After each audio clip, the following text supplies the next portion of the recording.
டிவிகேவை பார்த்து வந்து பார்த்தீங்கன்னா இன்னைக்கு கண்டிப்பா டிஎம்கேக்கு பயம் இருக்குது. பூத் லெவல் கமிட்டியில இளைஞர் நிறைய கொண்டு வந்திருக்காங்க. BLO 2 வரைக்கும் கொண்டு வந்திருக்காங்க. இதெல்லாமே எங்க இருந்து வந்திருக்குன்னா டிவிகேனால தான் வந்திருக்கு. பாமக உருவானதுக்கு அப்புறம் இன்னைக்கு எல்லா கட்சிகளும் வன்னியர்ல வந்து ஒரு டிசிஷன் மேக்கரா இருக்கிறாங்க. ஈரோடு எலெக்ஷன், விக்கிரவாண்டி எலெக்ஷனா தவறுவிட்டது மிகப்பெரிய ஒரு தவறு. அரசியல் வாழ்க்கையில ஒரு கரும்புள்ளியா தான் அது அவருக்கு இருக்கும்.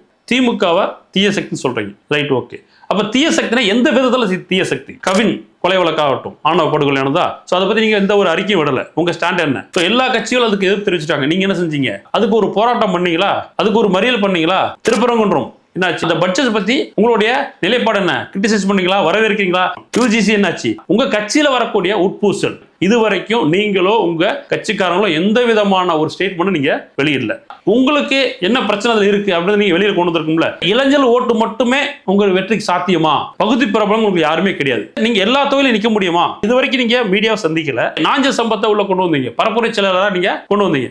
என்ன பரப்புவார்? தலைநகர்ல தலைவகம் இல்ல. ஒரு செய்தித்தாள் கிடையாது, ஒரு மாத இதழ் கிடையாது, ஒரு வார இதழ் கிடையாது. விஜயகாந்த் என்ன பண்ணாரு? மக்களை போய் பார்த்தாரு. கலைஞர் என்ன பண்ணாரு? மக்களை போய் பார்த்தாரு. உங்களை வந்து பாக்குறது சாதாரண ஒரு விஷயம் கிடையாது. ட்வீட் போட்டா மட்டும் பத்தாது. சாமானிய மக்களும் சாமானிய தொண்டனும் பார்க்கக்கூடிய ஒரு தலைவரா நீங்க இருக்கணும்.